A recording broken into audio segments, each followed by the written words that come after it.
Assalamualaikum warahmatullahi wabarakatuh. Kita bertemu lagi sambungan penjelasan saya ke atas buku saya sendiri, 90 pelajaran tentang bid'ah.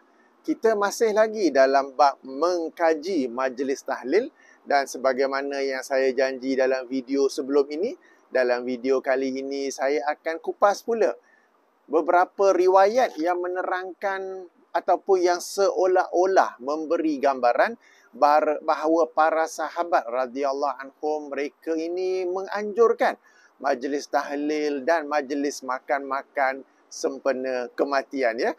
Baik, kita sekarang berada di muka surat 145.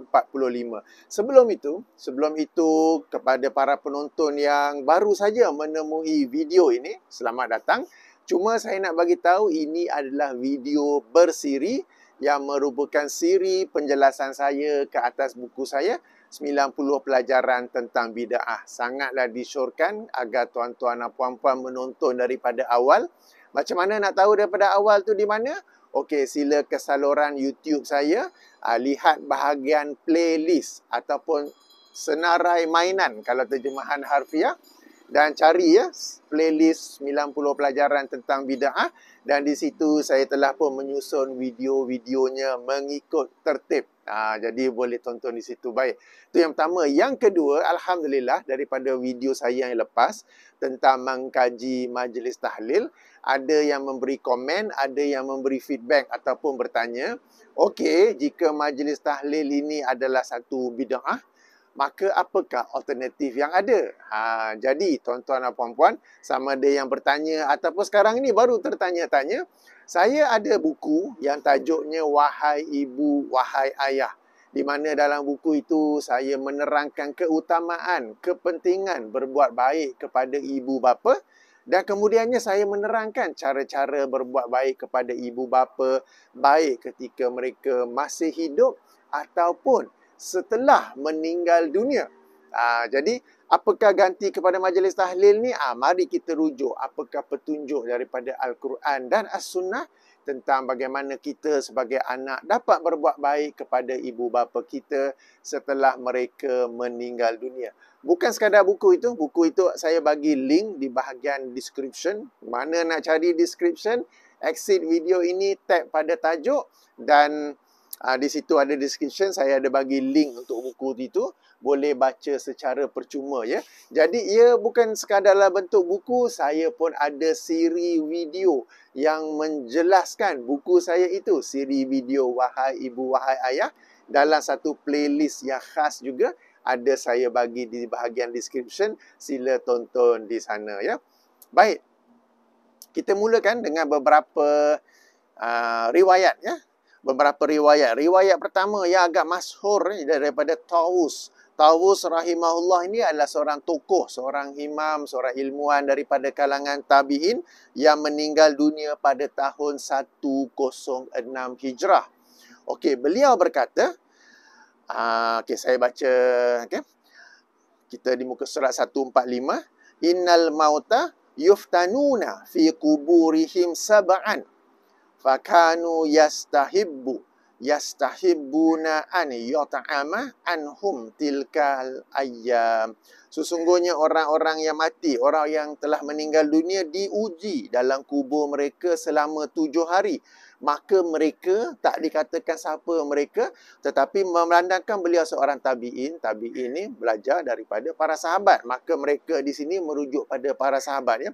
Maka mereka, yakni para sahabat, suka agar diberikan makanan, sebagai satu bentuk sedekah daripada mereka bagi pihak yang sudah meninggal dunia itu selama hari-hari tersebut, selama 7 hari pertama setelah kematian. Jadi dikatakan berdasarkan riwayat inilah diadakannya majlis tahlil yang ada makan-makan dalam tu pada 7 hari pertama setelah kematian, ya. Hari pertama ke hari ketiga, hari ketujuh, ataupun setiap hari ke. Alright. Itu riwayat pertama. Riwayat kedua daripada seorang sahabat. Riwayat pertama tadi itu diriwayatkan oleh Imam Abu Nuaim dalam Hilyatul Aulia. Alright. Riwayat kedua pula Kita di muka surat 146 ya. Daripada Ubaid bin Umair radhiyallahu anhu, beliau berkata, yuftanu rajulani mu'minun wa munafiqun fa ammal mu'minu fa yuftanu sab'an wa ammal munafiqu fa yuftanu arba'ina sabahan. Orang mukmin dan orang munafik diuji dalam kubur masing-masing ya. Adapun orang mukmin maka dia diuji selama 7 hari, sementara orang munafik diuji selama 40 hari. Riwayat okey. Okey, jadi berdasarkan riwayat ini maka diberi makan selama 7 hari pertama, dan manalah tahu kalau yang meninggal dunia itu pula orang munafik ataupun ada sebahagian ciri-ciri munafik padanya, manalah tahu kan, maka diberi makanan juga selama 40 hari ataupun pada hari yang ke-40. Ini bukan hujah saya tau. Ini penghujahan yang cuba dibawa oleh mereka yang menghasanahkan majlis tahlil ni lah pada 7 malam pertama, pada malam 40, pada setiap ulang tahun ke apa ke. Ini riwayat-riwayat yang cuba mereka kemukakan sebagai hujah ataupun sebagai dalil ya. Baik, riwayat ketiga. Riwayat ketiga masih lagi di muka surat 146, bahawa diriwayatkan bahawa apabila Umar Al-Khattab radhiyallahu anhu ditikam yang membawa kepada kematiannya, pada saat beliau dalam suasana cedera parah kerana tikaman tersebut dalam beberapa hari yang membawa kepada kematiannya, beliau sendiri berpesan ya, okey, berwasiat atau berpesan kepada Syuaib radhiyallahu anhu agar menjadi imam solat selama 3 hari dan memerintahkan agar diadakan makanan untuk orang ramai selama 3 hari tersebut. Okey. Jadi ini 3 riwayat, mari kita kaji. Pertama sekali ialah darjat riwayat tersebut. Dan nombor 2 ialah bagaimana cara yang sebenar mempraktikkan riwayat tu. Apakah ia menjadi dalil kepada majlis tahlil ataupun kenduri arwah pada hari pertama, hari ketiga. Hari ketiga berdasarkan Umar kata beri makanan untuk selama 3 hari tu. Ataupun hari ketujuh berdasarkan riwayat bahawa diuji selama 7 hari di dalam kubur. Hari 40 berdasarkan riwayat orang munafik pun diuji selama 40 hari. Diuji tu maksudnya bila kita bagi makan, kita sedekahkan makanan, kita buat majlis tahlil, moga-moga dengan cara itu, dengan majlis tersebut, dengan pemberian makan tersebut, mereka berhujah, ia akan dapat meringankan ujian yang telah meninggal dunia tu, dapat meringankan ujian mereka yang telah meninggal dunia itu ya. Baik, riwayat pertama sebagaimana yang saya katakan dikeluarkan oleh Imam Abu Nuaim dalam kitabnya Hilyatul Auliya, dihimpun oleh Al-Hafiz Ibn Hajar Al-Asqalani dalam kitabnya Al-Matalibul Aliyah Bizawaid Al-Masanid As-Samaniyah. Alright, jilid 4 muka surat 330, riwayat nombor 834. Para perawinya berkata pentahqiq kitab tersebut, para perawi semuanya thiqah, dipercayai, kecuali ia terputus, munqati, terputus antara Sufyan Al-Thawri dan Tawus, maka ia dhaif.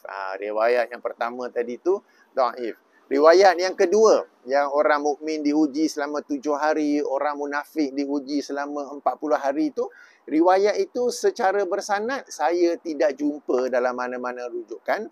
Pun begitu, dalam salah satu rujukan iaitu oleh Imam Ibnu Abdul Bar yang wafat tahun 463 Hijrah, dalam kitabnya Al-Tamhid lima fil Muwatta'. Alright, beliau berkata asar ini sabit dalam bab ini. Okey, jadi okey, tak apa, sahih. Bagus kan? Riwayat yang ketiga juga ya, yang ini yang Umar mewasiatkan, memerintahkan agar diberi makan selama 3 hari itu ya. Dihimpun oleh Imam Ibn Hajar Al-Asqalani dalam kitabnya Al-Matalibul Aliyah, riwayat nombor 833. Di dalam sanadnya berkata muhakkik, di dalam sanadnya terdapat Ali bin Zaid bin Jud'an yang dikenali sebagai perawi yang lemah. Jadi daripada 3 riwayat itu, 2 riwayat adalah dhaif, Satu riwayat saya tak dapat semak, tetapi berdasarkan perkataan Imam Ibnu Abdul Bar bahawa ini adalah asar yang sabit. Ini dari sudut sanad. Okey, tak apa. Sekarang kita kupas dari sudut matan pula, dari sudut teks riwayat tersebut. Katakanlah ia adalah hadis yang sahih. Katakanlah ia adalah riwayat yang sahih. Meskipun ia adalah amalan para sahabat, kita tahu bahawa para sahabat ni mereka tidaklah sewenang-wenangnya akan berkata sesuatu tentang alam gaib, seperti dalam kes ini alam kubur, melainkan mereka ada mendengarnya daripada Rasulullah sallallahu alaihi wasallam. Bezakan antara para sahabat yang berkata sedemikian atau sebahagian ustaz-ustaz selebriti yang berbicara tentang ilmu gaib. Itu adalah khurafat, itu adalah perkara yang ditolak. Akan tetapi apabila para sahabat yang membicarakan perkara gaib, kita kata itu memang mereka dengar, mereka terima daripada Rasulullah SAW, sebab para sahabat mereka ini adalah orang-orang yang tinggi ketakwaannya tu, dan mereka tidak akan membicarakan perkara gaib dalam agama ni, melainkan mereka ada mendengarnya daripada Rasulullah SAW. Jadi, okey, tak apa, kita umpamakan bahawa 3 riwayat ini memang sahih. Memang sahih, cuma pelaksanaannya tu bagaimana? Yang diterangkan adalah para sahabat memberi makan. Apakah dengan itu bererti mereka membuat majlis tahlil, mereka membuat kenduri arwah sebagaimana yang kita buat, sebagaimana yang kita faham sekarang ini? Tidak. Tidak ada riwayat yang menunjukkan sedemikian. Yang ada adalah mereka memberi makan. Dan memberi makan itu adalah satu bentuk sedekah. Dan sedekah memang sesuatu yang berdasarkan hadis yang lain, memang sesuatu yang apabila kita bersedekah, baik makanan maupun apa-apa lain, ia adalah sesuatu yang dapat memberi manfaat kepada orang yang telah meninggal dunia apabila kita meniatkan sedekah itu kepada orang yang telah meninggal di dunia itu. Ini yang pertama. Jadi tuan-tuan dan puan-puan, okey, kita nak bagi makan, kita bagi makan kepada mereka yang berhak menerima sedekah. Tuan-tuan dan puan-puan, sedekah ni bukan kita bagi-bagi sesuka hati kepada sesiapa saja, lalu kita menamakannya sebagai sedekah. Okey, mari kita rujuk dalam sebuah hadis riwayat Imam Abu Daud. Hadis nombor 1392. Jika ikut penomboran lain, hadis nombor 1634. Okey, di mana Rasulullah sallallahu alaihi wasallam bersabda, la tahillus sadaqatu li ghaniyyin wala lizi mirratin sawiyyin. Tidak halal sedekah kepada orang yang kaya ataupun orang yang bercukupan, dan tidak juga kepada orang yang memiliki kekuatan mental dan fizikal. Tak halal sedekah. Sebagai contoh, katakanlah saya ini alhamdulillah berkecukupan dalam semua aspek. Lalu tiba-tiba ada orang nak bagi sedekah kepada saya. Saya tak boleh terima. Sebab tidak halal sedekah tu. Saya tak boleh terima. Dan orang tu pun dia tak boleh nak bagi sedekah. Sebab saya ini tak patut terima sedekah. Habis tu macam mana? Bagi orang yang berkecukupan yang kalau kita nak bagi sesuatu, ia disebut sebagai hadiah. Bukan sebagai sedekah. Jadi tuan-tuan dan puan-puan, kalau kita nak sedekahkan makanan ataupun kita nak sedekahkan harta kepada orang yang bagi pihak kita nak niatkan kepada orang yang telah meninggal dunia, kita bagi sedekah itu kepada mereka yang betul-betul memerlukannya, betul-betul berhajatkan kepadanya. Sebagai contoh, rumah anak-anak yatim, pusat tahfiz yang daif ke, katakan pusat tahfiz yang mewah pun ada kan, rumah penjagaan orang tua ke, gelandangan ke, ataupun yang disebut sebagai homeless. Itu yang kita bagi sedekah. Tuan-tuan dan puan-puan, kanak-kanak ataupun anak-anak yatim ni, kesian mereka tahu. Mereka ni makan sedap-sedap sebulan saja dalam setahun. Kenapa? Sebab dalam bulan Ramadan saja orang rajin nak sponsor dia orang buka puasa. Dan dia orang pun dapat makan sedap-sedap. Dalam setahun tu sebulan je dalam bulan Ramadan. Setelah Ramadan sampai sekarang ni Rejab, Syakban kan, kita tak tahu apa dia orang makan. Tantan nasi kicap dengan timun saja. Pernah terfikir tak? Jadi tuan-tuan dan puan-puan, kita bagi mereka makan rumah anak yatim. Dan kita bagi, itulah kita kata sedekah yang memang sepatutnya adalah satu sedekah. Jangan bagi sedekah macam orang macam saya. Okey, sebagai contoh ya. Kalau ada tonton video saya yang lain, saya ada cerita pengalaman saya dulu menghadiri majlis tahlil kan zaman tahun 90-an. Zaman dulu saya pun hadir sama. Memang ada kenduri arwah, ada majlis tahlil, ada makan-makan. Dan bangsa ni, kalau kita kenal bangsa, majoriti daripada kalangan mereka adalah orang yang berkecukupan. Kaya pun ada, berkecukupan pun ada. Tetapi yang diberi makan adalah kepada orang-orang yang macam ni. Yang kita kata dah memang terlebih makan yang sedap-sedap. Pada waktu yang sama, di bangsa ada juga yang disebut sebagai Sri, tak silap saya, Sri Pahang Flats. Okey, jadi flat yang disebut dengan nama Sri Pahang, mereka pun ada surau di situ. Di sebelah situ pun ada pula Quarters Telecom. Tak silap saya, Quarters Telecom pun ada surau juga. Dan apabila yang kaya ni, di Masjid Abu Bakar, yang membuat majlis tahlil kenduri arwah, makan. Yang makan ni kaya-kaya. Yang duduk di Sri Pahang, yang pada saya lebih berhak mendapat makan yang sedap-sedap tu, yang duduk di Quarters Telecom, yang pada saya berhak mendapat yang makan tu, tak pula mendapat sebab mereka tak mendapat jemputan. Mereka pula ada surau mereka sendiri. Mungkin sebahagian ada yang pergi ke Masjid Bangsa. Jadi ini yang saya maksudkan, yang sedekah tak sepatutnya datang kepada orang-orang, tak sepatutnya diberikan kepada orang-orang yang berkecukupan, lagi sihat, lagi kuat mental dan fizikal. Ia sepatutnya diberikan kepada mereka yang benar-benar memerlukannya, yang jarang-jarang merasa makanan yang sedap lagi enak. Ya, jadi tuan-tuan dan puan-puan, kalau kita nak mempraktikkan riwayat-riwayat ini, kalau kita mengatakan ia boleh diamalkan atas dasar fadail amal, atas dasar fadail amal, keutamaan beramal. Macam saya pandang riwayat ni berkaitan dengan akidah. Tak boleh nak diamalkan kerana ia berkaitan dengan akidah. Tapi tak apa. Pandangan yang lain, yang pihak yang berseberangan, mereka suka mengamalkan hadis dhaif atas alasan keutamaan beramal. Okey, keutamaan beramal. Maka sedekahkanlah makanan pada 3 hari pertama ke 7 hari pertama ke pada ke hari 40 ke kepada mereka yang berhak mendapat sedekah, bukan kepada orang-orang yang tak sepatutnya mendapat sedekah. Kita dah baca tadi ke hadis kan, tidak halal sedekah kepada orang-orang yang kaya dan tidak juga kepada orang-orang yang sihat lagi kuat. Maknanya boleh kerja tapi kita saja nak bagi je. Kalau kita nak bagi, itu namanya hadiah. Tapi kita nak sedekah kan, kita nak pahalanya tu, kita nak niatkan kepada orang tua yang telah meninggal dunia kan, ahli keluarga yang telah meninggal dunia kan. Jadi pastikan kita beri sedekah itu kepada orang yang sepatutnya menerima sedekah tersebut. Baik, satu poin tambahan ya. Di kalangan nak sebut geng sunnah, geng sunnah yang dah faham perkara ni, yang tak buat majlis tahlil, yang dah tak buat kenduri arwah, yang itu ya, macam saya kata, ia bid'ah. Tetapi jangan sampai kita mengabaikan langsung, sebab daripada sunnah Nabi SAW ada hadis-hadis yang menerangkan apabila kita bersedekah atas dan kita meniatkannya kepada orang tua kita ataupun sesiapa yang meninggal dunia, ia bermanfaat. Sedekah harta ya, bukan sedekah Al-Quran, zikir apa semua tu. Maka meskipun kita tidak membuat kenduri arwah, tidak membuat majlis tahlil, jangan pula sampai tidak bersedekah langsung untuk diniatkan kepada sesiapa yang kita kasihi ya.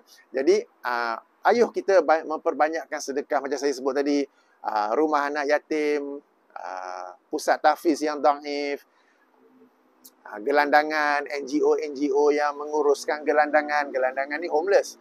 Alright? Dan sesiapa lain yang patut, ayuh kita memperbanyakkan sedekah dan kita meniatkannya kepada orang-orang tua kita, ahli keluarga kita ataupun sesiapa yang kita kasihi ya. Dan kadang-kadang sedekah ni tak semestinya pun. Macam sekarang saya ni duduk kan, sesiapa yang duduk di Lembah Kelang, hampir semua ataupun kebanyakan taman-taman perumahan sudah ada, kita kata, pondok pengawal keselamatan. Pernah tak terfikir hal ehwal mereka tu? Jadi kadang-kadang kita keluar, kita pergi beli sarapan untuk diri kita, beli nasi lemak ke roti canai ke apa, belilah ekstra bagi mereka. Sama juga, kadang-kadang kita order makanan kan, melalui Food Panda ke, sekarang pun dah ada Shopee Food, something like that kan, ya, food delivery ni semua. Yang rider tu, kesian dia, kerja teruk dalam panas, ke sana kemari apa semua tu. Kita order makan, katakan saya nak order untuk diri saya sendiri, tapi saya order 2. Bila dah sampai, 1 ambil, 1 saya bagi kepada dia. Nah adik makan. Adik ni kerja keras ni nak makan. Itu pun sedekah juga sebab mereka tu saya yakin orang yang layak untuk menerima sedekah. Jadi ruang sedekah ini banyak ya. Ruang sedekah ni banyak. Cuma kadang-kadang kita tak terlintas tentangnya. Kita tak terlintas kan. Kita order selalu kan. Food Panda, rider tu kesian tu. Bagi dia makan satu. Alright, kita order dua terus. Satu kita ambil, satu kita bagi kepada dia. Baik, moga-moga bermanfaat tentang 3 riwayat tersebut. Seandainya ia sahih, ia adalah anjuran untuk kita memberi sedekah makan. Ia bukanlah dalil untuk membuat kenduri arwah di rumah orang yang telah mengalami kematian tersebut. Sebab apa? Sebab berdasarkan riwayat lain yang kita telah baca, bahawa kami para sahabat memandang berkumpul di rumah keluarga yang ditimpa kematian dengan membuat makanan itu termasuk dalam perbuatan meratap. Baik, subhanakallahumma wa bihamdika asyhadu an la ilaha illa anta astaghfiruka wa atubu ilaika. Assalamualaikum warahmatullahi wabarakatuh.